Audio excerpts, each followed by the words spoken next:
Olá, sejam todos muito bem-vindos a mais uma aula de Isaías. E nosso objetivo é que a Igreja do Senhor nos últimos dias seja uma igreja intelectualmente robusta. Eu achei essa frase linda e maravilhosa. E seja totalmente conduzida e guiada pelo Espírito Santo. Nós estamos estudando o livro do profeta Isaías, profetas maiores e menores. Começamos por Isaías, porque em questão de livros ele é o que tem mais livros. E você é sempre muito bem-vindo. Deixe seu like. Eu não falo que eu não quero like para mim, não quero like, toda a glória para o Senhor. Nós apontamos para Cristo. Nosso objetivo do like é que o YouTube entenda que o conteúdo é relevante e ele passe para mais pessoas. Mas você também está livre e aberto para compartilhar. Me perguntaram, já vou responder aqui para todo mundo, se vocês podem estar reproduzindo as minhas pregações. Eu vou dizer o que eu ouvi durante toda a minha vida, desde que você escute as minhas pregações, medite sobre ela e entenda a mensagem e ela produz efeito em você, você está liberado para reproduzir as minhas pregações do jeito que você quiser, da forma que Deus te usar, mas sempre palavra como base. Sempre tem que se pautar na palavra, não o que você acha, não o que você pensa e não o que você deseja. Tua opinião, minha opinião e a opinião das pessoas não importa. A única coisa que importa é o que a Bíblia diz. Então nós vamos começar essa aula e você é sempre muito bem-vindo. Compartilhe, eu sempre digo, virou meu slogan: seja abençoado e abençoe vidas. Vamos colocar de pé, vamos orar. Pastora Sandra. Pai, nós queremos te agradecer por essa oportunidade única que o Senhor nos dá de estarmos reunidos aqui em teu nome, para juntos, Pai, aprendermos um pouco mais da tua palavra. Eu peço que o teu Espírito venha encontrar liberdade para agir da forma como o Senhor deseja. Estamos aqui, Senhor, porque temos sede de ouvir a tua palavra e compreendê-la, Pai. Que possamos, Senhor, ser servos úteis para o teu reino. Eis-nos aqui, Senhor. Nós entregamos e consagramos, Senhor, esta aula para a glória do teu nome, em nome de Jesus. Amém. Bora lá, a gente já estudou. Se você não tem acompanhado, se é a primeira vez que você está vendo essa aula, eu aconselho você a começar lá como eu interpreto os livros proféticos. Porque aí você vai entender todo o compêndio, toda a aula, você não vai se perder e nem vai deturpar o conhecimento que a gente está tendo aqui. Hoje a gente vai passar a partir do capítulo 27 de Isaías. A gente terminou no 27, não é isso? E a gente vai partindo daí. Livro do profeta Isaías.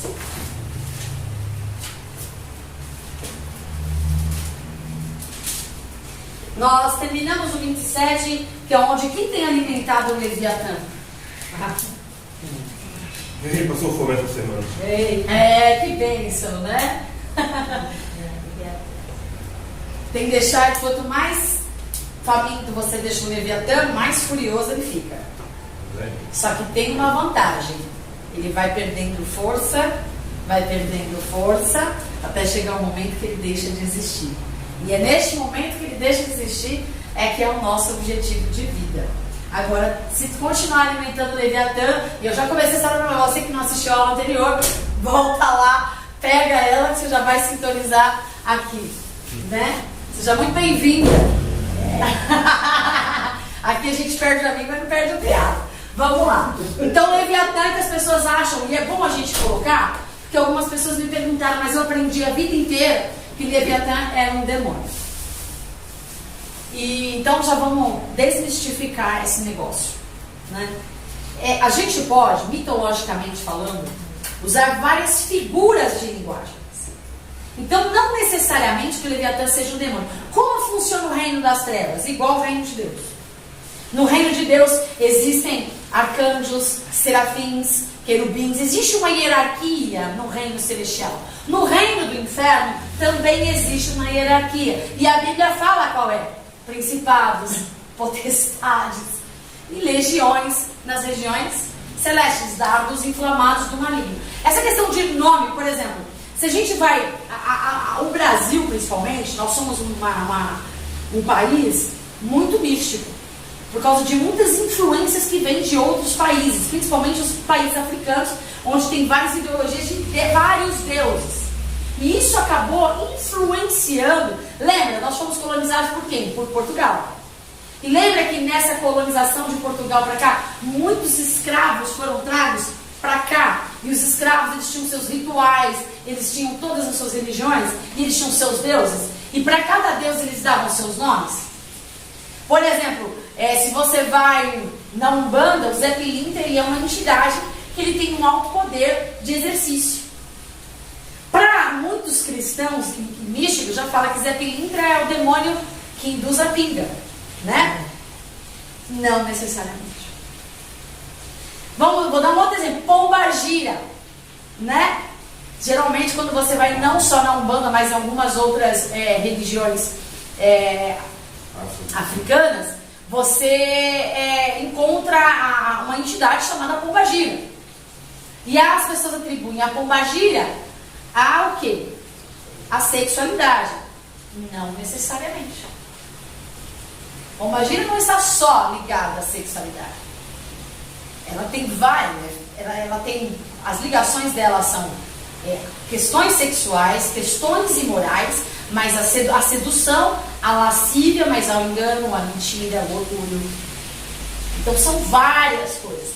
Então o que a gente tem que entender? Qual a relevância de eu saber o nome do demônio? Até porque faz alguma diferença? Demônio é demônio. E qual é o nosso papel? Expulsar ele e voltar para correr. Agora, o que é importante para numa batalha espiritual que eu conheça, não o nome, mas o nível? É principado? É potestade? São dominadores? Entende? Por quê? Porque são níveis de guerras espirituais, de batalhas espirituais que vão mudar. Agora, os nomes, gente, tem tantos por aí. Não faz a menor diferença pra gente. Porque isso tudo foi o homem que deu. Entendeu? Então, não, o que é importante para nós colocarmos em prática? O que a Bíblia diz. E o que a Bíblia diz? Qual a nossa guerra são contra quem? Principados, potestades, dominadores nas regiões celestes, dardos inflamados do maligno, hostes do inferno, não é isso? O espírito do engano, são essas coisas. Não importa o nome do demônio. E ele também não respeita, assim como o demônio não respeita posição, não vai fazer a menor diferença a gente saber quem ele é. Alguma posição de algum demônio pode ir contra Deus? Em nome de quem nós guerreamos? Então, na verdade, não somos nós que guerreamos. É Ele que guerreia por nós. Então, a gente tem que entender isso. Então, Leviatã, sim, ele pode representar dominadores, ele pode representar legiões, ele pode representar... Mas entenda uma coisa, o diabo ele trabalha através do quê? Se ele não ocupa espaço vácuo? Através do homem, do ser humano. Então, o diabo ele só vai agir, influenciar, enganar, imperar se um homem, uma mulher, der vazão para ele. Então, o que muda do Leviatã? Que é um monstro interno que a gente tem que matar. Porque o diabo não tem poder. A Bíblia fala que aquele que é de Deus, o diabo não toca. Só toca se Deus. Então, como é que o diabo pode ter domínio sobre influência sobre a minha vida, se Deus já disse que não pode? Só pode se eu permitir. Então, o problema não é o diabo. O problema sou eu. É que a gente trata as coisas espirituais de uma forma natural. Tem gente que acha que guerra espiritual, que batalha espiritual, eu já vi várias encenações, vários teatros, assim. É uma guerra, é uma luta, e não é. Não tem nada a ver com isso. Tem nada a ver com isso. Né? A gente acha que enfrentamento, é soco, é ira. Não tem nada a ver com isso. Nada a ver com isso. São impressões. É como se fosse uma impressão digital. Sabe? Não sei se eu estou conseguindo expressar. Mas são como impressões que vêm, pesam. É como se vem um peso enorme de uma nuvem, e vem, e aí vem o peso da glória, e ela começa. Não é uma guerra normal, como a gente está acostumado, habitual a ver em filmes. Não tem nada a ver com filmes. Vocês conseguem entender a dimensão disso? É algo que a gente não consegue tocar, apalpar. Não é palpável. Como é que você apalpa uma nuvem? Como é que você apalpa um vento? Como é que você para um vento? Então as guerras espirituais são espirituais. Por que perdemos as guerras? Porque queremos guerrear as guerras espirituais com armas naturais. E aí o que o diabo vai fazendo? Ganha território. Sendo que Deus já declarou que as portas, se é porta, defesa. A gente fica se defendendo do diabo e na verdade a gente é que tem que atacar ele. Então assim, quando a gente está falando de Leviatã, então a gente está falando do império do mal, da influência do mal, da malignidade que domina o homem e faz com que ele haja não segundo os princípios bíblicos, mas segundo a serpente, o dragão. Então o Leviatã é um demônio? São os demônios de dentro de nós. Não são monstros. Não que naquela época, já expliquei, não que naquela época não existissem monstros marinhos, monstros não sei o quê. Só que o que eles fariam? Eles pegavam aquelas figuras e para dar uma representatividade para aquilo que eles queriam dizer, eles davam o que a gente chama de figura de linguagem. Ok? Então quando fala monstro marinho, não quer dizer que era um monstro real, que o demônio vinha com uma serpente, com um dragão de água, tipo, não. Até porque o diabo é um anjo de luz. Entende? Tudo está claro isso? Então, eu prometi que ia esclarecer, já estou esclarecendo. A partir daí, vamos para Isaías 28. Olha como começa o capítulo 28.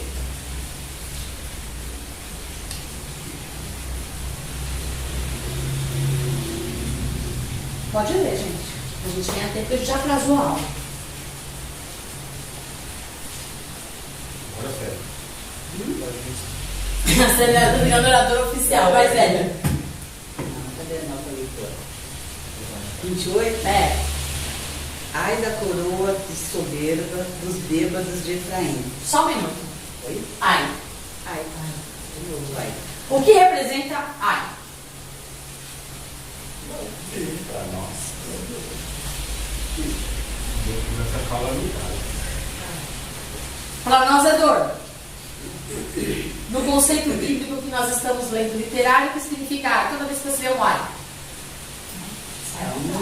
Juízo de Deus. Juízo de Deus sendo estabelecido.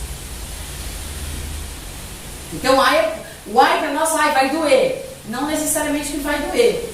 Às vezes pode matar, pode torturar. Então, todas as vezes que você encontrar na Bíblia um ai, está falando assim, Deus está estabelecendo juízo.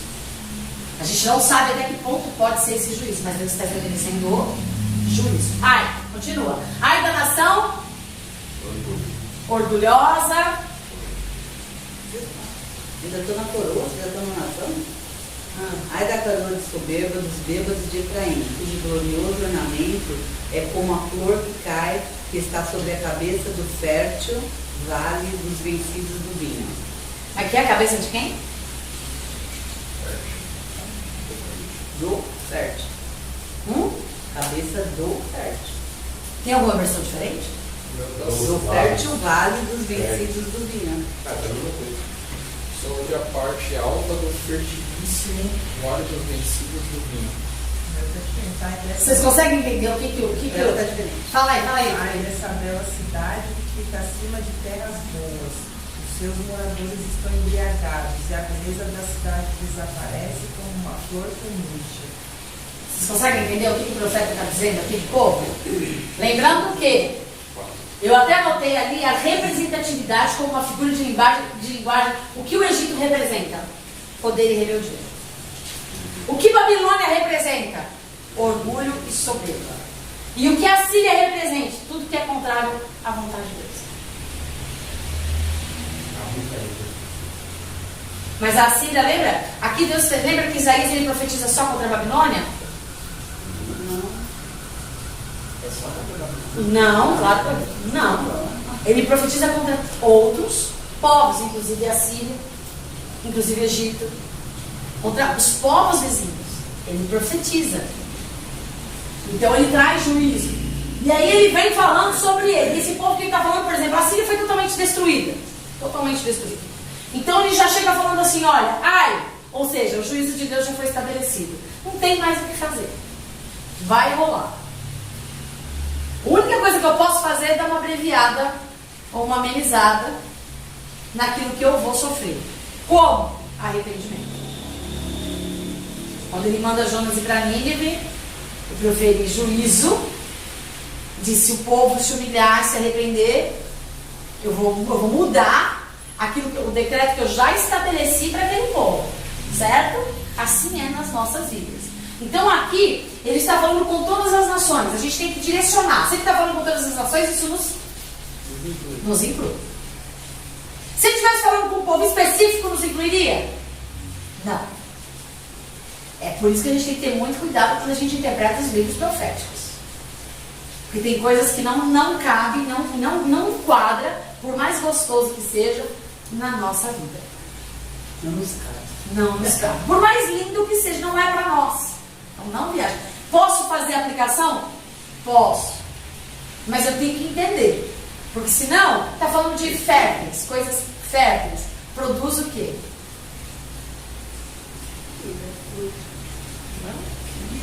Mas aí está falando de uma forma literal ou está falando de uma forma no sentido figurado? Como a flor que cai, que está sobre a cabeça do fértil vale, os vencidos do vinho. O que ele diz? O que mais? De novo, para a gente entender. Eis que o Senhor mandará um homem valente e poderoso, como uma queda de saraiva, uma tormenta de destruição e como uma tempestade de impetuosas águas que transbordam violentamente, a derribará por terra. Violentamente a derribará por terra. A coroa de soberba dos bêbados de Efraim será pisada aos pés. Só um minutinho. A coroa de soberba De Efraim. Quem leva a coroa? Para quem que Isaías está se dirigindo? Quem carrega a coroa? Só o rei? Ou quando ele fala do rei, ele está falando de quem? Do governo. Ele está falando da liderança. Se eu estou aplicando isso para todos os povos, nós não somos um país monarca. Aqui está falando de liderança, de quem exerce a autoridade. Então eu sou bêbado de qualquer liderança e autoridade que age como um Bêbado. Meu negócio é sério aqui. Porque como que é um bêbado? Alguém aqui já ficou bêbado na vida? Então vamos lá, os especialistas em bêbado me dizem o que é ficar bêbado. Vocês dois não falam nada que te compromete. O que é ficar bêbado? Vamos lá. Primeiro você, eu não vou citar o nome.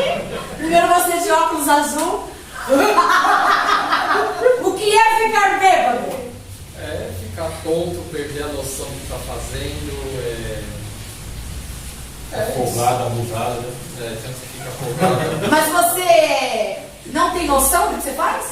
Tipo, você não tem consciência do que você faz? Depende do estado. Depende do nível. Tem nível. Depende do nível, você não sabe como chegar nesse nível aí.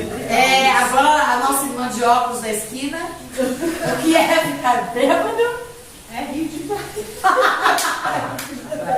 Ficar mais alegre, falar demais, ficar bem mais à vontade, no sentido de Corajosa. soltar. Corajoso, né? Mais corajosa, valente. Alguém mais?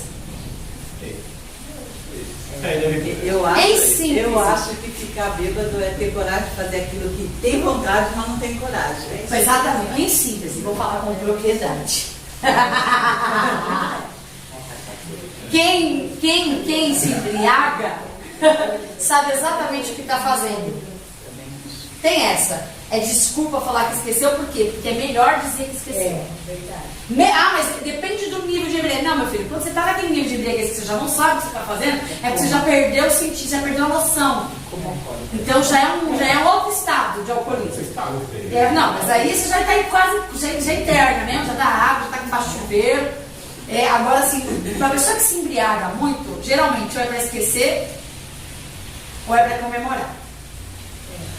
Geralmente quem bebe muito é pra... Tem gente que gosta. Tem gente que gosta de beber. Mas gosta por quê? Porque quando você entorpece a mente, você não pensa nas consequências. Então você fala tudo o que você tem vontade de falar, mas muitas vezes não tem coragem. Ou o teu juízo te limita a falar. Mas você fala. E aí depois você usa como desculpa. Imagina, eu tava bêbado. Falei isso? Nossa, não acredito. Mentira. Sabe? Faz tudo o que sempre teve vontade de fazer, mas nunca teve coragem. Vou dar um exemplo de uma louca bêbada, que não sabe dançar até hoje, mas bebeu. E aí, quer saber, perdeu a noção da realidade, mas não entorpeceu, não. Subiu na mesa para dançar. Aí dançou. Você vê o nível. Visão horrível. Nada assim, porque assim, a pessoa da qual eu estou falando, eu de pau, né? Se é no corpo, eu não sei. Se ela no espírito, ela do... Se ela no espírito do cão, eu não sei. Com muita decência. E ainda desce de lá para dar lição de moral nos outros. Vocês não sabem beber? Não bebe. Pensa só. No nível de sem noção. Entendeu? É bem consciente, gente. É bem consciente. Isso é desculpa, gente. Desculpa. É tudo desculpa. Então Deus está falando do seguinte: essas pessoas são exatamente isso. Não é que elas se embriagaram, não é que elas beberam. Não. É que elas estão agindo de forma inescrupulosa, de forma consciente, mas mascarada. Então eles estão fazendo erro, mas estão tentando justificar os seus erros com desculpas. Então Deus está falando, vós líderes, governantes, vocês que exercem autoridade e são soberbos e agem de forma inescrupulosa, sem pensar nas consequências, sem pensar no outro, sem pensar no que tem que fazer, está vindo o juízo para você. É disso que se trata. Tá claro? Não adianta beber e falar, vou dar desculpa, vou enxacar. Tem gente que ri à toa, do nada. Tem gente que chora à toa, do nada. Tem gente que fica o outro bororodó quando bebe, que é um saco. Nossa. É verdade. Tem gente que fala, meu Deus, pelo amor de Deus, tira, não, essa daí não pode beber. Tem gente que não, tem gente que bebe mesmo, fica divertido, né? Fica legal. Então é isso. Continua, Priscila. E a flor caída do seu glorioso ornamento que está sobre a cabeça do fértil vale será como o figo antes do verão, que, vendo-o alguém e tendo-o ainda na mão, o engolem. Naquele dia, o Senhor dos Exércitos será por coroa gloriosa e por grinalda formosa para os restantes do seu povo. E será espírito de juízo para o que se assenta a julgar e por fortaleza para os que fazem ecoar a peleja até a porta.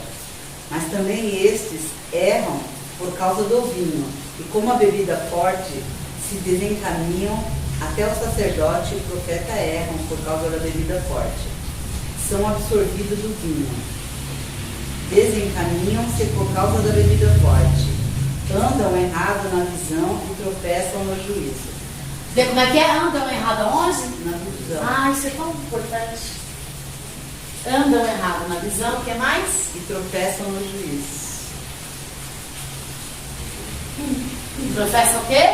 Tropeçam Tropeçam no juízo. tropeçam no juízo. Tropeçam no julgamento. Vamos dizer, peraí, ele estava falando agora dos governantes, estava falando agora dos líderes, mas agora o negócio entornou o caldo. Porque agora ele está falando dos sacerdotes. Agora ele está falando dos líderes religiosos.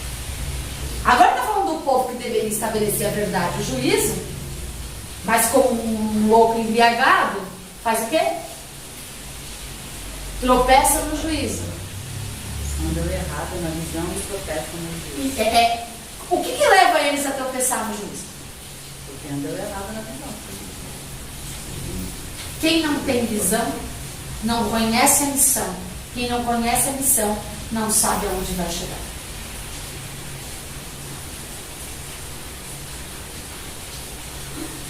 Se eu tenho a visão equivocada, se eu distorço a visão, eu pus tudo a perder.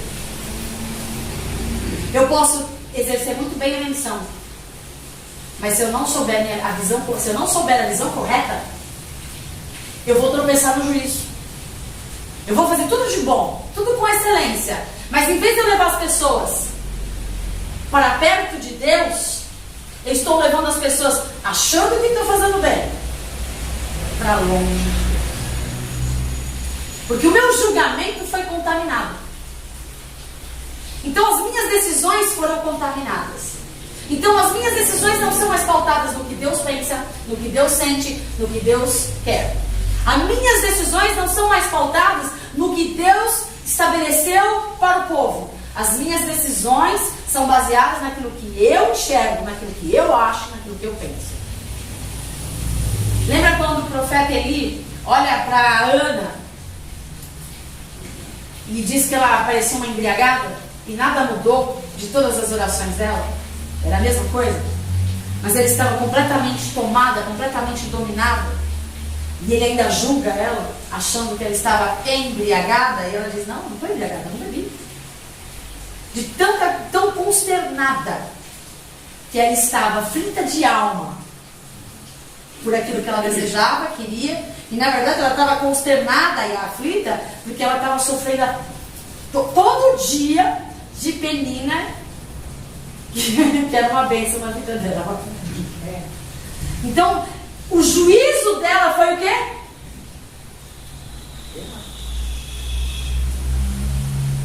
Foi contaminado e influenciado. Quem não tem uma visão clara a respeito de... Agora eu vou falar de reino, porque a gente está aqui numa aula teológica. E a gente não vai governar alguns, talvez eu tenha esse projeto de governar uma nação, de governar um país, de governar de governar uma cidade, de governar um estado. Não sei quais são os projetos de Deus para a sua vida, mas aqui é uma aula teológica, até ela fala de Deus. Então, como é que Deus chamou cada um de nós para um propósito? Se eu não tenho clara a visão de Deus a respeito da minha vida e do meu ministério, todo o meu julgamento vai ser tropeço. Todas as escolhas que eu fizer não vai me levar para perto de Deus, embora eu acho que esteja me levando.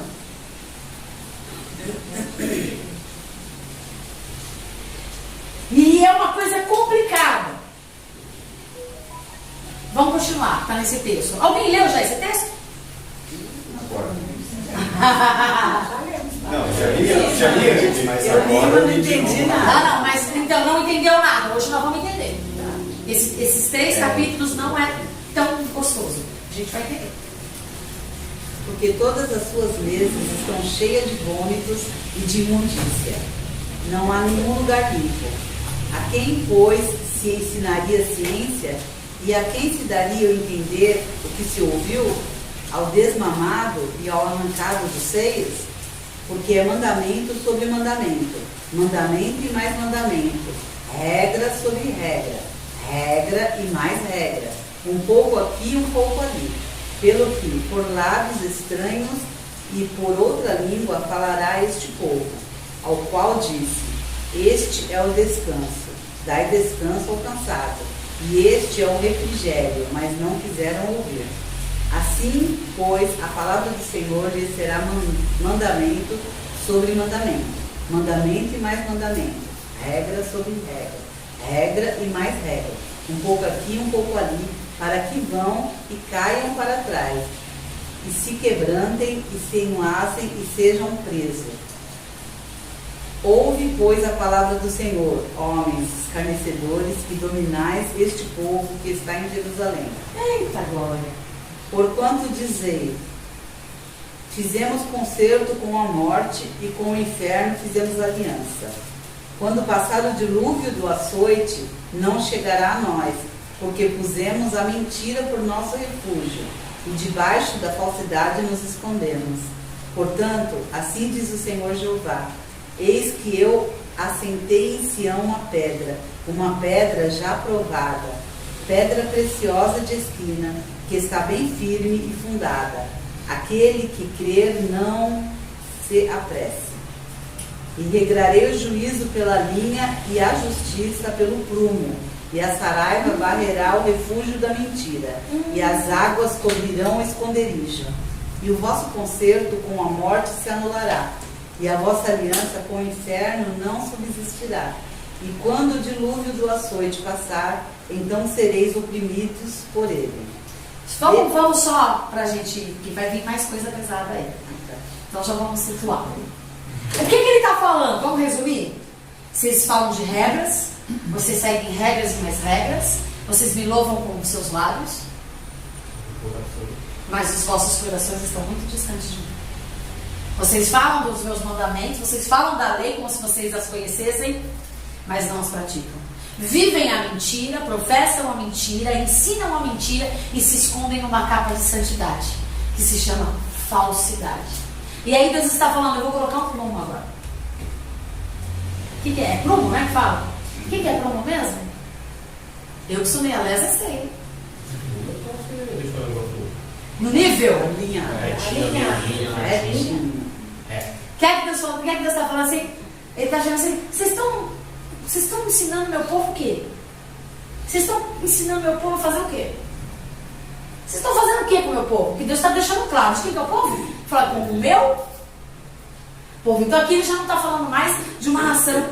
Aqui ele não está falando mais de um estado. Aqui ele está falando de um povo. Então ele está dirigindo a pessoas que se usam do nome de Deus, se usam da religião, se usam da religiosidade, vivem a religião, vivem a religiosidade, mas não vivem o verdadeiro cristianismo. Porque mal sabem qual é a missão. Por que não sabem a missão? Porque não conhecem a visão.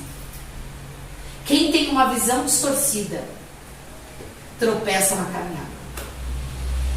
As nossas visões têm que ser muito claras a respeito de quem Deus é, de quem somos nele e o propósito dele para a nossa vida. Deus tinha um propósito esclarecedor e definido para o povo dele, para o judeu. Mas o povo o tempo todo seguia regras sobre regras. Eles viviam as litúrgicas que tinham que se viver.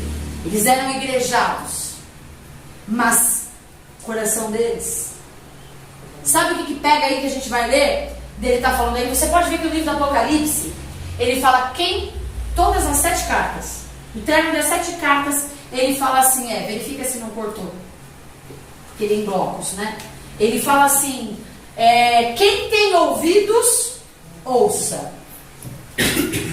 Não, nesses 3 capítulos de Isaías, ele está dizendo o seguinte: o meu povo escuta, mas não entende.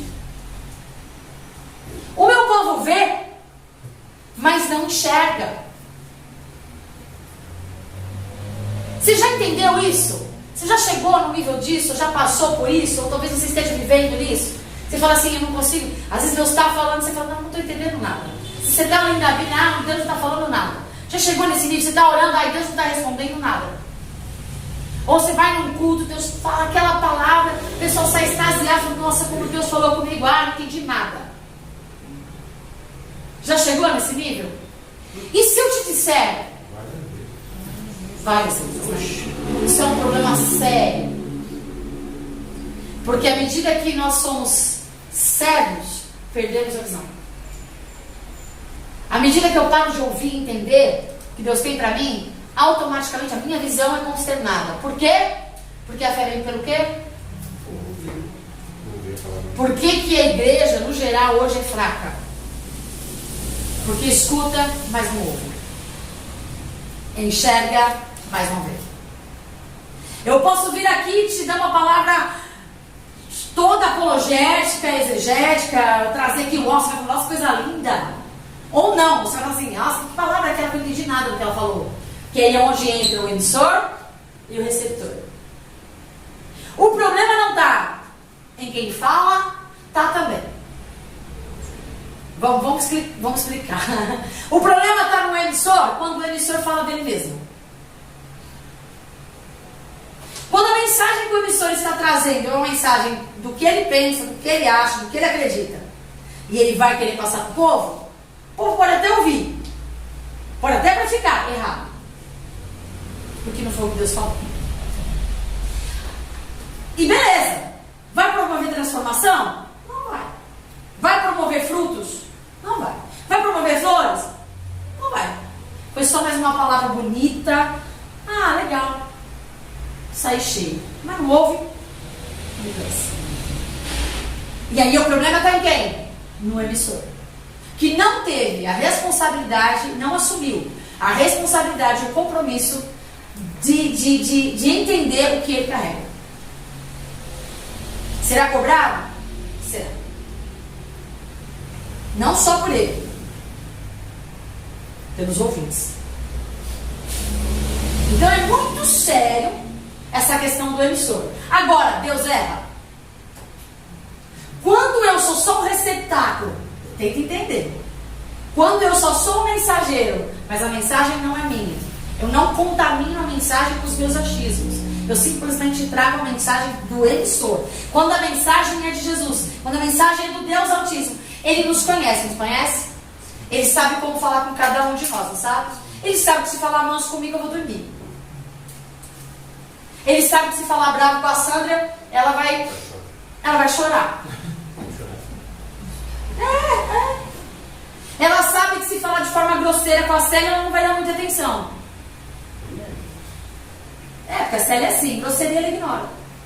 Porque cada um de nós tem uma personalidade. Mas quando eu, como mensageiro, trago a mensagem pura, limpa, sem contaminação minha, de Deus, Ele não vai falar com um ou com outro. Ele vai falar com todos. Por quê? Porque o emissor da mensagem é Deus. Então, há problema sim no emissor. Mas, às vezes o emissor está fazendo tudo certo. Tem compromisso, responsabilidade, não se contaminou, não se envolveu, trouxe a mensagem pura. A forma é Deus que determina. Cada um tem uma maneira, multiforme e graça. Aí vem o receptor. Aí é o problema também. Lembra da parábola da semente? O semeador saiu a semear. E uma semente caiu em... como é que é? Uma na beira do caminho. Beira do caminho. Não tinha raízes. A raiz não tinha raiz, a outra em pedra. O pássaro veio e comeu. O pássaro veio, o diabo veio e comeu. Isso. E aí? Entre espinhos. Até brotou, mas as dificuldades sufocaram. Espinhos não necessariamente são dificuldades. E é por isso que eu quero que você anote aí Juízes 9. Vamos ler? Juízes 9, a partir do verso 7. Não passa a palavra para você. Parábola do espinheiro. A Bíblia explica a própria Bíblia. Eu não preciso estar lá e ir buscar, e claro que é muito bom, busca, que eu leio e recomendo, leia. E muita gente já estudou muito mais que a gente, e a gente tem que aprender com essas pessoas que já estudaram muito mais que a gente, e a gente tem que crescer, né? Parou de aprender, parou de progredir. E só que a Bíblia já tinha falado a respeito do espinheiro. Deus já tinha dado a explicação do espinheiro. Vai lá. Avisado disto, Jotão foi, e se pôs no cimo do monte Gerizim, e em alta voz clamou, e disse-lhes: Ouvi-me, cidadão de Siquém, que Deus vos ouvirá a vós outros. Foram certa vez as árvores ungir para si um rei, e disseram à oliveira: Reina sobre nós. Porém a oliveira lhes respondeu: Deixaria eu o meu óleo, que Deus e os homens em mim prezam, e iria pairar sobre as árvores? Então disseram as árvores à figueira: Vem tu e reina sobre nós. Porém a figueira lhes respondeu: Deixaria eu a minha doçura, o meu bom fruto, e iria pairar sobre as árvores? Então disseram as árvores à videira: Vem tu e reina sobre nós. Porém a videira lhes respondeu: Deixaria eu o meu vinho, que agrada a Deus e aos homens, e iria pairar sobre as árvores? Então todas as árvores disseram ao espinheiro: Vem tu e reina sobre nós. Respondeu o espinheiro às árvores: Se deverás e ungis rei sobre vós, vinde e refugiai-vos debaixo de minha sombra. Mas se não, saia do espinheiro fogo que consuma os cedros do Líbano. Agora, pois, se deverás e sinceramente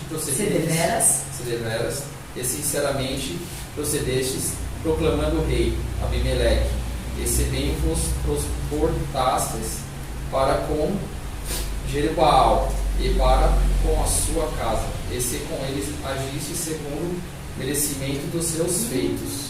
Merecimento dos seus feitos. Não, já acho que já está suficiente aí. O que vocês entenderam? Fala pra mim.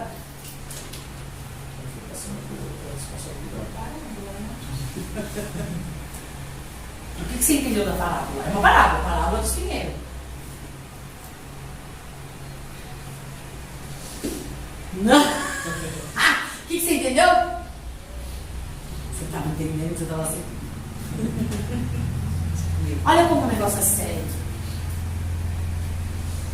Oliveira são todas representações de árvores frutíferas que Deus usou como referência. Jesus fez menção dessas 3 árvores. Jesus, árvores que dão fruto. Ele fala assim, olhar para a figueira, sempre ele faz um apontamento de referência a algo que vai acontecer, ou algo escatológico, ou algo de uma promessa que vai acontecer, usando essas 3 figuras: vinhedo, figueira e oliveira. Vinhedo, figueira e oliveira. Primeiro fala da oliveira. Oliveira produz o quê? Azeite. Azeite representa o quê? Óleo. Unção. Unção não é algo que se conquista. Você pode viver orando, fazendo. Não. Não se conquista. Estou afirmando, unção não se conquista. Unção é gratuidade de Deus a um coração contrito e quebrantado. Só quem é quebrantado e quem tem um coração contristado é agraciado com algo gratuito de Deus. Unção. Homens podem ungir, mas não vale de nada a unção de homens. Só vale para o território humano, que diante de Deus. Agora, quem tem unção do alto, pouco importa a unção de homens. E a pessoa, quando é pastor, ela é pastor, independente do título que ela carrega. Ou não foi, se alguém reconheceu. E tem gente que é pastor, ela não é se pastor. comporta como pastor, ela cuida, ela pastoreia como pastor, mesmo não sendo pastor. Porque é unção. O homem maior da Bíblia falou, perguntaram para ele quem és tu, ele falou assim, eu não sou ninguém, sou uma voz que clamou no deserto. João Batista. Então veja só, mas olha o que a oliveira faz, olha o que o espinheiro faz. Porque a oliveira se omite. Olha o que a omissão faz com que aconteça. Eu não vou, eu estou muito bem aqui, eu não vou. Eu já agrado a Deus. Eu já não vou me envolver nisso. Eu não quero assumir essa responsabilidade, eu não vou entrar nessa briga, eu não vou entrar nessa guerra. Eu vou fazer meu com Deus.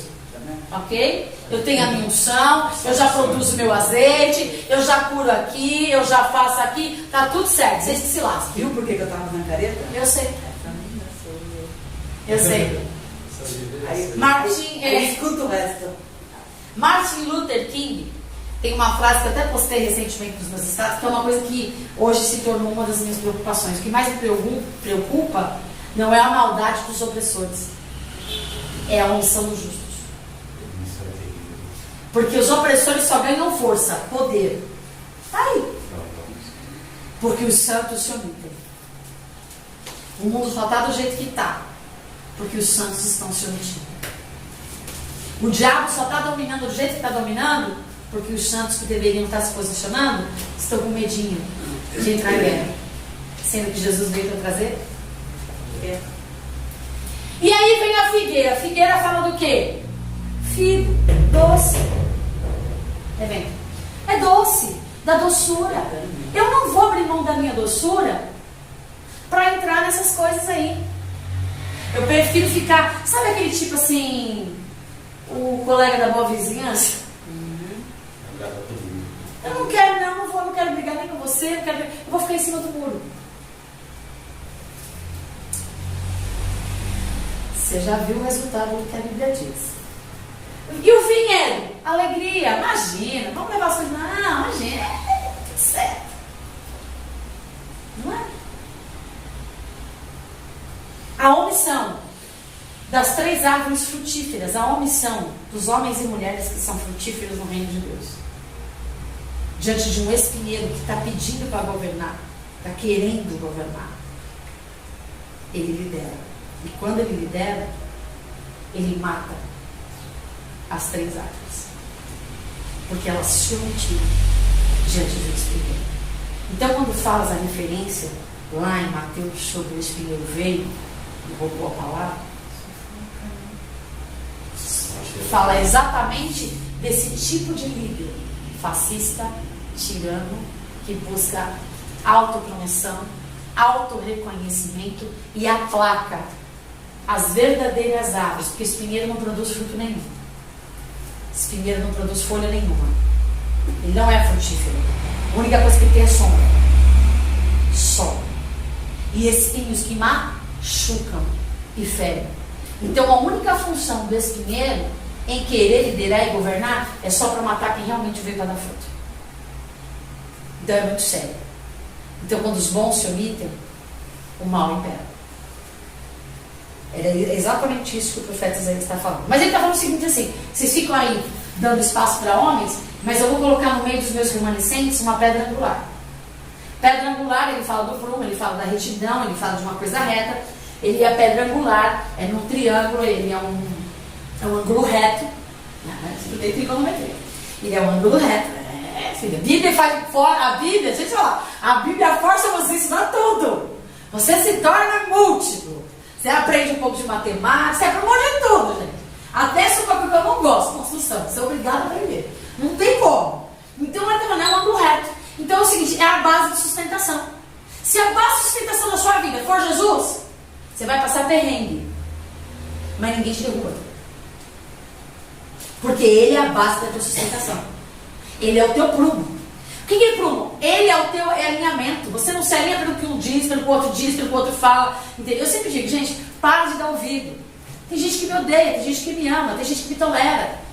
Me conhece e tire suas próprias conclusões. Acabou. Estou falando isso no âmbito geral. E se você não me amar, você não vai para o céu. O problema é teu, porque eu vou. Estou dando exemplos assim, simples, para ficar claras as coisas de Deus. Que é bem assim, eu não posso gostar do mundo, odiar as coisas de Deus, ou odiar as coisas... Não, eu tenho que entender uma coisa. Minha linha de retidão, meu ponto de referência, não é fulano, não é beltrano, não é ciclano, por melhor que ele seja. Meu ponto de referência é a pedra angular, é o prumo, é Cristo. E qual é o nível de retidão que ele me dá? É a palavra de Deus, eu não posso fugir dela, nem para a direita, nem para a esquerda. Eu não posso prender um pouquinho para a direita, eu não posso prender um pouquinho para a esquerda. Ai, mas eu acho que isso é mais gostoso. Ai, eu acho que isso é mais legal. Não importa o que você acha. Ela é reta, ela é um prumo, ela é retidão. Você não pode fugir dela. Você quer ser bem sucedido na sua vida? Ande em retidão. Não confie nas pessoas, não confie nas circunstâncias, não confie em governos, não confie em políticas, não confie em nada. Confie na pedra angular, que é Cristo. É disso que se trata esse livro. Ele está estabelecendo juízo a um povo que se segregou, se distanciou de Deus e começou a acreditar na força do seu braço, na sua própria coroa, no seu título, na sua posição, na sua riqueza, na sua autonomia. Então você está falando, não vai nada disso, porque eu vou quebrar com tudo isso, eu vou derramar fogo do céu e vou acabar com essa história. E só vai ficar de pé os que estão estabelecidos na pedra angular. É em suma, é isso que ele está falando. Agora existe uma coisa que é muito séria e a gente precisa entender. Porque eu ouço praticamente, assim, há muitos anos, essa expressão de forma errada. O que são parábolas? Então, eu sempre aprendi que são histórias para ensinar uma lição. Não deixa de estar certo, não está errado. Não está errado. Ó, Eu sempre ensinei isso. não, está certo. Calma. Está certo. Mas eu vou colocar essa coisa certa no lugar certo. Qual é o problema? É colocar aquilo que é assim que o engano trabalha. É assim que o espírito do engano trabalha. Ele pega uma coisa boa, uma coisa certa, colocada no lugar errado, Entendeu? Fica distorcido. Mas não, mas é certo. Claro que é. Mas não é essa a intenção. Ah, mas a intenção é boa. E tem um ditado popular que é bem verdadeiro, né? De boa intenção, inferno está cheio. Não importa se a intenção é boa. Não importa se o que você está fazendo está certo. Se não for do jeito certo, está errado. Então, que é a parábola? Eu fui buscar um conceito, tá? Algo comum, figuras da vida prática, para transformar um conceito abstrato, como a parábola do espinheiro, um conceito abstrato, em algo concreto. Isso é parábola. Jesus falava por parábolas por quê? E aí que entra a aplicação certa no contexto certo. Por que Jesus falava por parábolas? Isaías fala muito por parábolas, ele acabou de falar por parábolas. Nós acabamos de ler um texto que Isaías escreve e que no meio dela ele usa o que? Uma parábola, uma figura de linguagem. Não é isso? Para falar do vinho, um monte de coisa. Ele fala do agricultor, que mais para frente ele vai falar sobre o agricultor. Quem leu, vai ler aí na frente, mesmo os capítulos 28, capítulo 28, ele já fala do agricultor. Quer ver? Já acha para mim aí no versículo do capítulo 28, onde está, para a gente falar para os internautas, para eles acompanharem em casa com a gente. Nós estamos no capítulo 27, 28, capítulo 29 e 30 de Isaías, que é o que a gente está falando aqui hoje. Enquanto isso, eu gostaria que alguém me respondesse. Jesus falava por parábolas, por quê? O povo da época entendia daquela maneira, naquela época. Será? Eu fico meio na dúvida, porque nem os discípulos às vezes entendiam. Ele Mateus 13:13. ia Diz lá. perguntar lá nos cantinhos. O que diz Mateus 13:13? Jesus falando. Vamos lá, Mateus 13:13.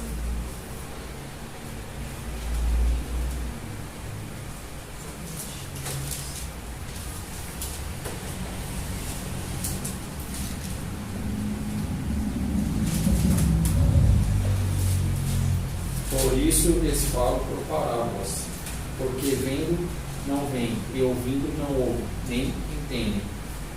Jesus está citando o que a gente acabou de ler no livro do profeta Isaías. E ao contrário do que a gente vem ouvindo durante anos da nossa vida, Jesus falava por parábolas, figuras de linguagem, para que as pessoas entendessem. É só isso? Só eu que ouvi isso? Mas Jesus está dizendo, está fazendo menção de Isaías e está dizendo o quê? Eu falo por parábolas por quê? E é Jesus que está falando. Por que ele fala por parábolas? Porque o povo está vendo e não vê. Está ouvindo e não ouve. Na verdade, ele pensa que entende, mas não entende nada. Exatamente. Por quê? Porque em vez de você, porque só entende as coisas espirituais os que são, se eu não sou espiritual, não adianta você falar de coisas espirituais comigo. Porque eu vou sempre trazer uma explicação natural. E se eu trouxer uma explicação natural, é o que Deus está falando? E por que as pessoas fazem coisas boas, mas aplicam de forma errada? Porque não entendem o que Deus pensou. Não entendem. E por que Jesus falava por parábolas? Porque só vai entender quem o Espírito revelar.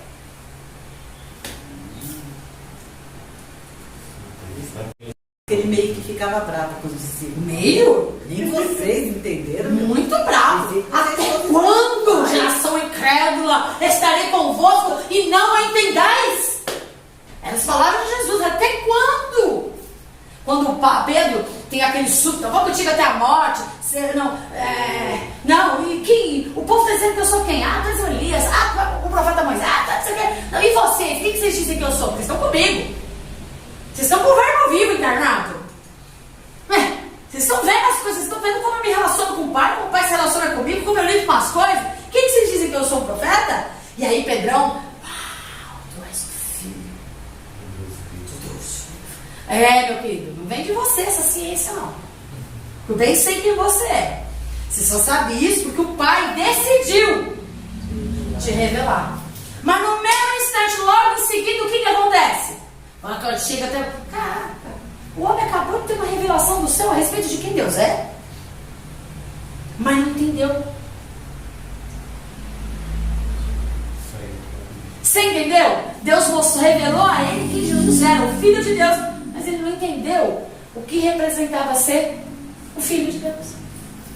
E muitos de nós estamos como essa geração, ouvindo sem entender. Aí pegamos as parábolas, igual aquelas parábolas que eu acho que é Lucas, né? Tem Lucas também, que fala do filho pródigo, da ovelha perdida e da dracma perdida, e acha que são 3 parábolas. Não são, é uma única parábola. Isso também eu sei. Mas eu confesso, no seu caso de irmão, que eu descobri isso há pouco tempo, gente. Não há muito tempo que eu descobri que era uma noção. Faz mais ou menos um ano. Hã? Não, um pouco mais. Você quer a verdade. Não vou revelar o tempo que você. Não tem problema. O importante é que ele foi esclarecido. A questão é essa. A gente vive uma vida religiosa sem entender o que Deus quer. Deus se revela para quem se aproxima dele. Deus se revela para quem busca por ele. E buscar por ele, gente, não é só orar. Tem que orar. Não é só jejuar. Tem que jejuar. Mas até o jejum é uma coisa séria. Porque tem gente que até hoje, de 50 anos de igreja, não sabe o propósito do jejum. Vou jejuar para alcançar tal coisa. Cara, quando eu escuto isso, me dói na alma. É a mesma coisa quando eu falo, não, levita. Gente, pelo amor de Deus, não existe mais levita. Quantas vezes eu tenho que repetir? São coisas, a gente escuta, mas não entende. Como que eu vou mudar? Como que eu vou ser transformado se eu não entender o que Deus está revelando? Fala pra mim. Explica pra mim. Como é que eu vou ter uma transformação de fato de vida se eu não consigo compreender o que Deus está falando comigo?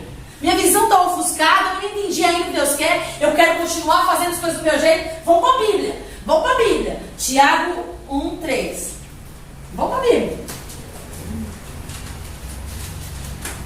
Porque a gente acha que não.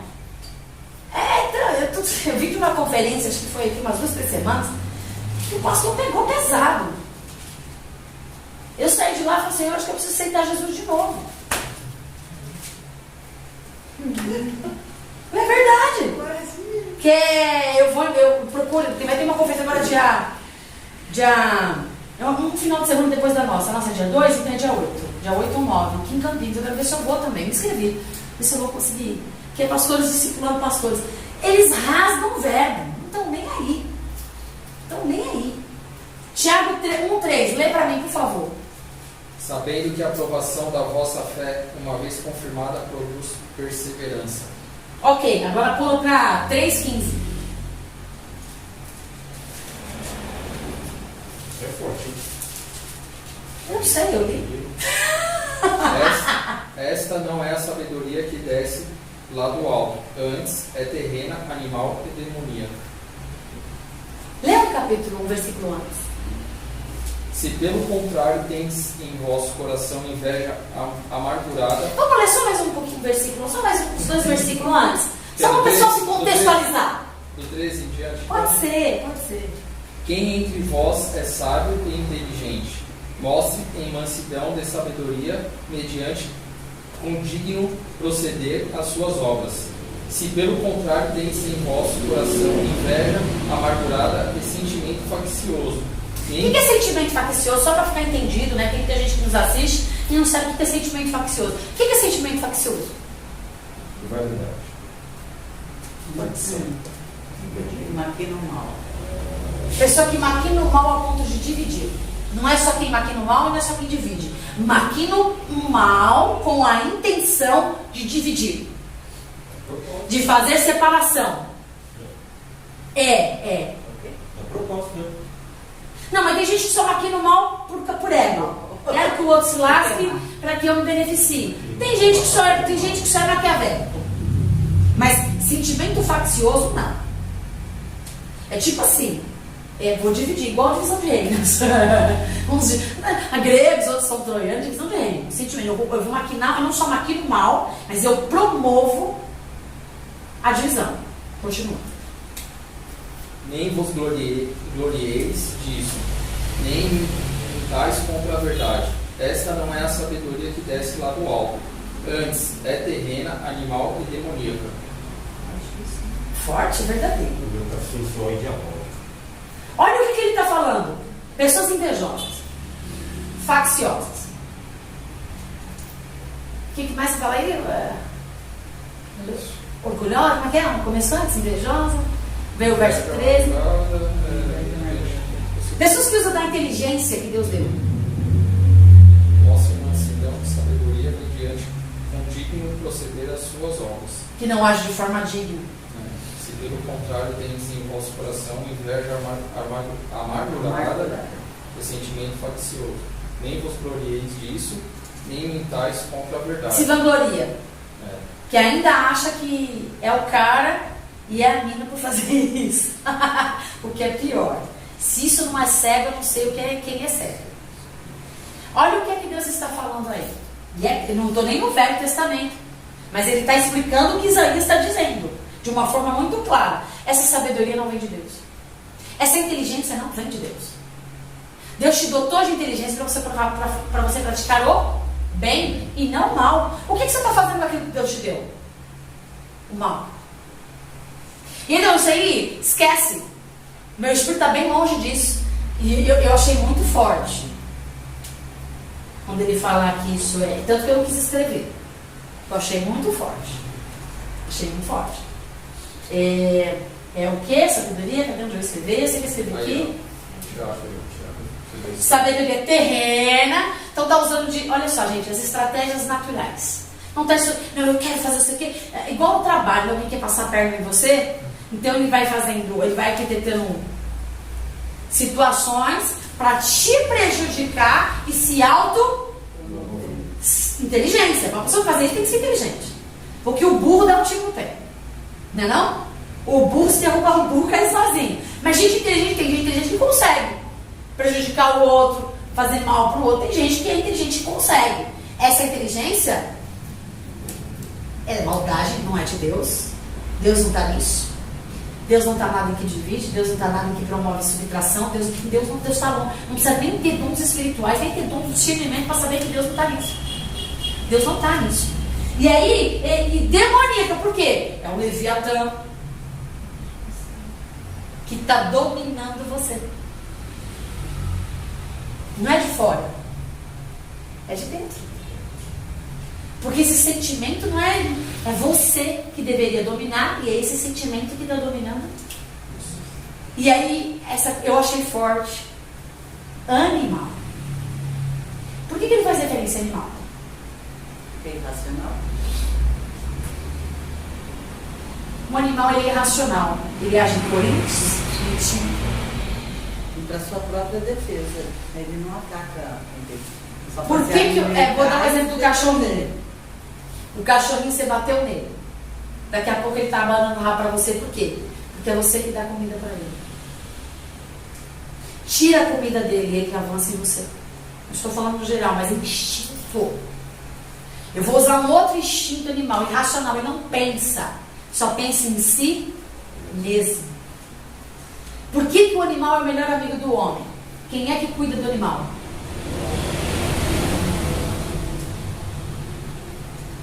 O instinto dele é para autoproteção. É verdade, hoje os animais têm uma vida de cão, né? Nossa, meu Deus, o povo está cuidando mais dos animais. Os animais do que existe uma. Existe uma, como é que chama? Uma história que se conta, acho que é um escorpião que tinha que atravessar com outro animal, não é? Com um elefante. Tartaruga, escorpião aqui, para tentar salvar, e depois aí reverteu o quadro. A tartaruga, para salvar o escorpião, falou: eu te levo mais ou menos assim, né? Mas você não me. Porque era o interesse dele. Saiu da questão. É instinto. Eu não quero fazer, mas é meu instinto. Gente, mas a gente tem um instinto natural ao pecado. A gente tem um instinto natural ao erro. A gente tem um instinto natural à autoproteção.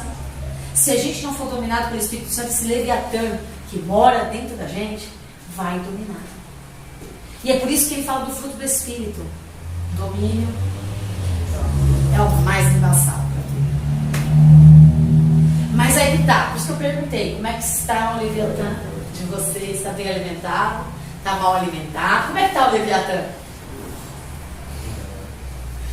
É muito sério. A gente fica travando batalhas exteriores. E as maiores batalhas estão aqui, ó. É entre o Espírito que habita em nós e a nossa alma. Essa coisa, gente, por que vocês acham que eu luto tanto contra isso? Porque essa é a maior vaidade do homem, essa é a maior fragilidade do homem. O homem se auto-engana dizendo, imagina, não deixa. O holofote. O holofote é o principal ponto de queda de qualquer homem e mulher de Deus. Isso não é só, estou falando de púlpito. Por exemplo, em tudo, seduções, quando você dá atenção demais, aquela coisa, gera uma dependência, você se torna escravo. É uma coisa, gente, muito sério. Não, porque aquela pessoa gosta, porque aquela pessoa me dá valor. Gente, para com isso. É Deus que tem que te dar valor. Se você não tiver valor diante de Deus, o valor diante dos homens não vai valer de absolutamente nada. E tudo aqui vai passar. É decepção. Se você tiver que ter um entrave com alguém para agradar a Deus, tenha um entrave com esse alguém e agrade a Deus. Porque Deus é eterno. Pessoas são passageiras. Então, quando a gente está falando disso, vocês falam, ai, pastor, isso é bobagem. Não brinque com essas coisas. É instinto do homem querer aparecer. Vamos falar a verdade? Entre nós, aqui que a gente está em família do corpo de Cristo. Como é que você se sente quando alguém te despreza? Mal. Nada, né? Sente mal. Sente mal. E como é que... Eu com meus 50 anos, eu não tô nem aí. É, Com 50 passa anos, dos eu nem 50 a ligo. gente já... O bom de chegar aos 50 anos é isso. Depende, meu irmão. Mas depende. Se for alguém que você ama e admira. Depende de quem. Não importa a sua maturidade. Você não vai dar importância para isso. Não. Por causa da maturidade. Aí eu concordo com você. Mas sentir, a gente sente porque a gente Lógico errou. que sente, isso não... É importante. Só que a gente que é maduro, não só natural, a gente é maduro espiritual. A gente que é maduro espiritual, a gente sabe que quem está se Entrega na lascando. mão de Jeová. E outra, quem tá se auto-prejudicando é a própria pessoa. Então você faz o quê? Você tira suas mãos, se entrega na mão de Deus. Mas você sente que você não é robô. Se é uma pessoa que não significa, não significa. Aí você não vai nem sentir. Só que o diabo não usa pessoas que não significam. Ele vai usar pessoas que significam até chegar ao ponto de não significar. Porque o objetivo dele é esse. Divisão. Um povo dividido não subsiste. Então o que acontece? Como é que você se sente mal? Correto? Ok, beleza. E como é que você se sente quando você é amado? Você quer fazer tudo, não quer? Você se sente, seu coração desfalta. Vamos falar sério? Quando você ganha aquele presente, você fica. Não enche teu ego, não enche. Aí eleva a sua autoestima. Este é o problema. Será que realmente a nossa autoestima que está sendo elevada? Só precisa de elevação da autoestima quem não sabe quem é. Quem tem problemas com a sua identidade. Então esse negócio de autopromoção ou promoção de alguém, você não está só prejudicando o reino, você está prejudicando a pessoa que está sendo promovida. Deixa Deus te promover. Porque quando Deus te promove, veja só, a glória é para quem? Quando o homem promove, a glória é de quem? Quando Deus te promove, a glória é de Deus. Quando a gente tenta, não, a gente tem as melhores intenções. Nós perdemos uma pessoa assim, potencialmente excelente. Um vaso instrumentado, habilitado na mão de Deus por causa do ego, do orgulho. Agora, Deus tem que tratar. Deus tem não, Deus vai fazer. Ele só vai tratar se a pessoa se permitir ser tratada. Se a pessoa permitir ser tratada, Deus pode exponenciar e elevar. Se não permitir ser tratado, o que Deus faz com o seu Deus? A gente está cheio de gente boa se perdendo por causa do hiperego. Isaías está batendo de frente com o quê? Com o povo soberbo. E aí ele fica só nisso? Não, aí vamos lá. Ele fala das parábolas. Vamos lá que eu tenho 5 minutos que eu quero terminar o capítulo 30. Nossa, tô no 28 ainda. 28. Não, mas a gente está lendo 28, mas a gente está falando sobre os 3 capítulos. Tudo que nós estamos falando abrange os 3 capítulos. Continua, leitura? Pode ler. Versículo 19. Desde que comece a passar, vos arrebatará. Porque todas as manhãs passará, e todos os dias, e todas as noites, e será que somente o ouvir tal notícia causará grande turbação. Porque a cama será tão curta que ninguém se poderá estender nela, e o cobertor tão estreito que ninguém se poderá cobrir com ele. Porque o Senhor se levantará como um monte de Perazim, e se irará, como no vale de Gibeão, para fazer a sua obra, a sua estranha obra, e para executar o seu ato, o seu estranho ato. Agora, pois, não mais escarneçais, para que vossas ligaduras se não façam mais fortes. Porque já ouviu o Senhor Jeová dos exércitos falar de uma destruição, e esta já está determinada sobre a terra. Inclinai os ouvidos e ouve a minha voz. Vamos só mais uma vez eu falando assim. Eu estou falando, mas ninguém está ouvindo. Eu estou falando, mas ninguém está ouvindo. Só que pasmem vocês. Está no texto, depois vocês leem Isaías 28, 29 e 30. O próprio Deus cegou o entendimento das coisas. Aí vocês podem perguntar, por que Deus faz isso? Lembra que eu falei que Jesus falava por parábolas porque tinha mensagens que ele só queria que os discípulos entendessem e não toda a multidão. Tinha mensagens que ele queria que todos entendessem, mas só os... Por que ele só levava 3? Por que na cruz só estava João? Tudo na Bíblia tem uma explicação e tem um propósito. E é isso, por isso que é importante. A Bíblia é linda demais. A gente tem que se debruçar na palavra de Deus, porque ela abre o nosso entendimento para muitas coisas. Então ele está dizendo assim, vocês estão ouvindo, quem aqui é cristão há mais de 20 anos? Mais de 20 anos. Acho que só ele que é novo, todos os demais mais de 20 anos. Mas tem mais, porque 20 alguns meses. Eu tenho só 48. Eu sou novo. Quantos anos você tem? Evangélica. 3 de evangelho. Mas você está muito bem, né? Ele começou certo. Porque você começou certo. Ele começou certo. Por isso que você é muito fácil de lidar e por isso que você está crescendo. Porque você, é verdade, porque você está aprendendo certo e está crescendo no Eu certo. comentei com a Sandra, eu acho, né? Falei assim, nossa, esse pessoal que está aqui não tem noção do privilégio Que vocês não têm. Estão nascendo no Evangelho Correto, puro, porque a gente simples. nasceu no Evangelho maquiado, né, gente?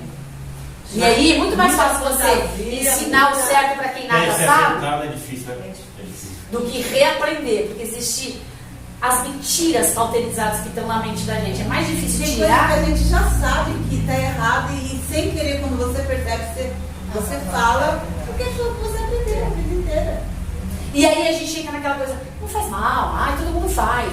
Gente, Todo mundo fala. cuidado. Não importa se todo mundo faz, se todo mundo fala. O que a Bíblia diz. E por que que... Já nem lembro mais por que eu falo isso. Da cegueira. Cegueira. O próprio Deus vai... O próprio Deus cega. Por que Deus Porque cega? Deus cega o entendimento das pessoas. Deus conhece o nosso futuro. Ele sabe qual terra está boa para semear. Ele não vai revelar os segredos dele para quem não vai dar importância. Ou para quem vai deturpar as verdades que ele tem a revelar. Porque que muita gente choca com aquilo que Deus te revela. E fala, não, imagina, ó, eu vivi a vida inteira assim, e nunca vi nada disso, por que agora chegou esse Zé Ninguém e está dizendo essas coisas, eu tenho que acreditar? Porque as pessoas gostam mais da mentira do que da verdade. Não precisa ouvir o Zé Ninguém, ouça a Bíblia. O problema é que o próprio Deus, porque não adianta, eu vou falar e vai continuar não me ouvindo. Se eu me revelar como eu gostaria, do jeito que a pessoa está, vai deturpar, ela não vai ser transformada. Então, ela primeiro precisa o quê? Ser quebrada, refeita, para que possa ter a revelação de Deus. Então, não se espantem se vocês que estão conhecendo a verdade terem choques. Faz parte. Se não tiver, se preocupa. Então, por isso que eu falei, você está tendo um privilégio. Por que você está crescendo rápido e com estrutura? Porque você não está pulando etapas. A maioria dessa geração hoje pulou etapas. Começou ontem, já estava aqui. E ninguém quer sentar. Eu estou fazendo um estudo com o Rick Warren, uma ideia online que eles estão fazendo sobre isso. E ele está dizendo, o líder que parou de aprender, para de liderar. Está tendo um estudo sobre isso, a gente está fazendo sobre isso, são 5 dias. Online, se inscreve lá. Então, assim, liderança, lidere como Jesus. Liderança por excelência. Rick Warren. Então, assim, se você parou de aprender, para de liderar. Você parou de produzir. Porque a igreja, que sou eu, você é um organismo vivo. O organismo vivo precisa o quê? Se movimentar. Só que as pessoas falam se movimentar é entretenimento, fazer isso, vamos fazer aquilo outro. Não é nada disso. E se movimentar no reino. Como é o movimento no reino? Jejum, oração, palavra, conhecimento, dedicação, unidade, comunhão, sentar à mesa. Só que quem não tem visão espiritual vai achar que é o quê? É coisas terrenas. Aí vai chocar, porque a carne, a Bíblia diz que a carne e o espírito, elas militam. Aí vai o espírito querer dominar, a carne querendo imperar. E aí vai depender quem você alimenta mais. Se os omissos, se as árvores que foram geradas para frutificar se omitirem, o espinheiro vai dominar. E vai por tudo a perder. Agora, se as árvores que foram brotadas, que foram plantadas, germinar e assumirem o seu papel, esse espinheiro vai ficar só dando sombra. Mas não vai inteirar sobre nada. Porque aí Deus vai continuar assim. O Senhor. E o capítulo 30, que eu vou encerrar, para a gente a partir daí, 30 verso 18 e 26, vocês vêm em casa, não dá tempo de ler, que diz assim: como é feliz aquele que espera no Senhor. O assopro do Senhor é como lava. E aí eu falei do que trata, e ele está falando assim: não confie nas coisas terrenas. Coloque sua segurança. Estou falando sucintamente, eu resumo o que é o capítulo 30 que ele está falando. Se você aprender a confiar em Deus, mas está tudo dando errado, espera no Senhor. Mas as coisas não estão acontecendo, espera no Senhor. Confia nele, que ele vai vir com um braço forte. Deus abençoe vocês. Até a próxima aula.